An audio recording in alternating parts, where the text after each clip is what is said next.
I can pretty much guarantee that you have heard of a drip campaign before, but you probably haven't used them or aren't using them effectively to grow your business. So let's talk a little bit about the value that campaigns can provide for a service-based organization and how to use them best to create actual growth within your company. I'm Courtney Galster. I'm a digital marketing expert. I help companies scale using digital marketing tactics that are designed to directly impact the sales process.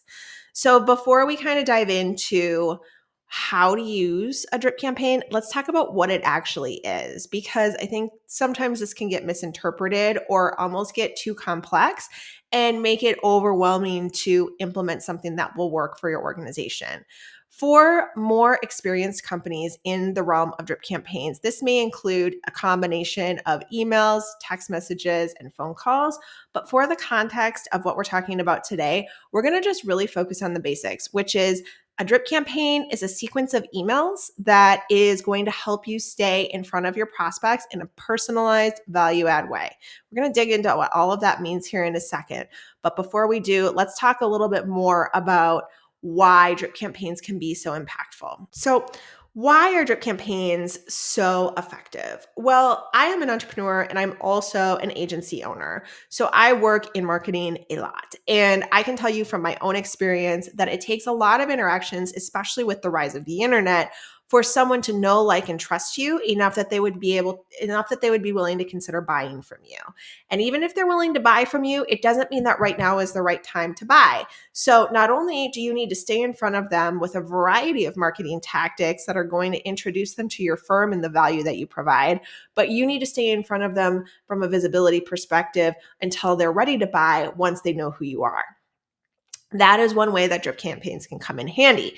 So, drip campaigns can be a great way to introduce the value of what you have and solutions that you've offered to challenges that people like your target prospect have faced in the past. You can use it as a way to cross-sell your existing clients on additional services, and you can use it just as a way to start building some credibility because of the knowledge and expertise that you have within a particular niche or industry. The key is with all of this is that you have to be driven towards value with everything that you send. Your emails should not be focused on you or your company in a way that's just bragging on the accomplishments that you've made or why you're so great. It should really be driving towards actionable solutions that you are creating or helping someone implement, that person could see applied in their own life. It should be about advice and expertise that you can offer to that prospect or to that client to address a challenge that they have in their business or in their life. When you stay focused on those challenges, you're going to see greater results from your efforts within a drip campaign. The other thing to keep in mind with a drip campaign is that you want to keep it short and sweet.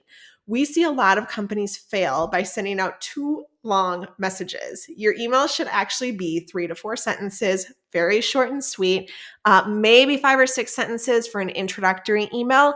But really, we want to keep that very condensed and focused so that you're driving towards, so it feels like a natural message and you're driving towards a call to action, not so that you can just continue to drone on and on and on about results and company and all of these things. If you have an email that is longer than that, split it into 2. There is no limit on the number of emails that you can send in a drip campaign. So you could send in a drip campaign that goes out for 3 weeks, or you could send a drip campaign that goes out for 3 years.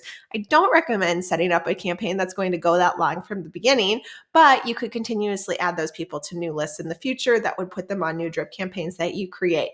The problem that you run into with running a drip campaign for too long is that the content might become outdated, based on where the market's at or what's changed in the economy or what's changed in just the way that people are absorbing information online. So how can you make an effective drip campaign?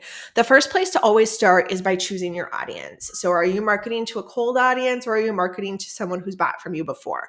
Obviously, if it's a cold audience, you're going to start with more introductory level information about your business. And if you're marketing to someone who's bought from you before that you're cross-selling to, they already know who you are, so you can be a little bit less formal. You're also going to want to choose a platform. Some marketers are going to tell you to choose this later in the process, but I'm a visual person and most of my team is visual. We need to see the words on paper in the way that the customer is going to read them before we actually feel like we're editing the right things. So we need to see them in that final format. We like to work right within the email software so that we can send ourselves test emails and really get a feel for how this is going to be read by the end user.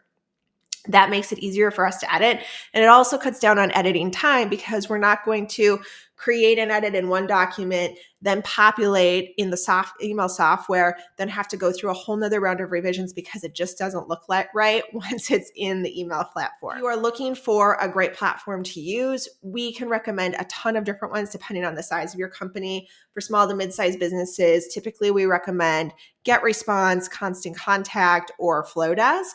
And for companies that have a more robust sales program or are larger, we typically recommend HubSpot or Salesforce in combination with Pardot, depending on what you're using for your CRM. It really is a customized decision. So if you have questions, feel free to reach out and I'm happy to send you some recommendations. Now, the next thing that you're going to do is start crafting your framework. How many emails are you going to send out? How far apart are you going to space them? And what's going to happen when that campaign ends? Are they going to get added to a newsletter list? Are you going to tag them a certain way so that you know where they're at in the process and you know when they're ready to start a different drip campaign in the future? Those kinds of things. And once you've crafted that framework, you can start building out your actual messages.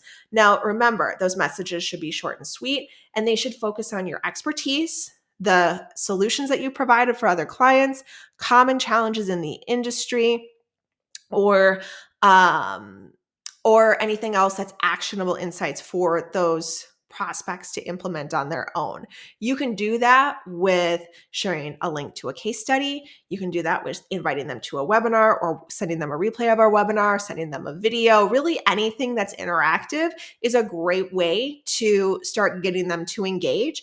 And that also satisfies the need for a call to action within each of these emails because, yes, each of them should have a call to action. Some of them should have a call to action to schedule a call with you, but not all of them should have a call to action to schedule a call with you.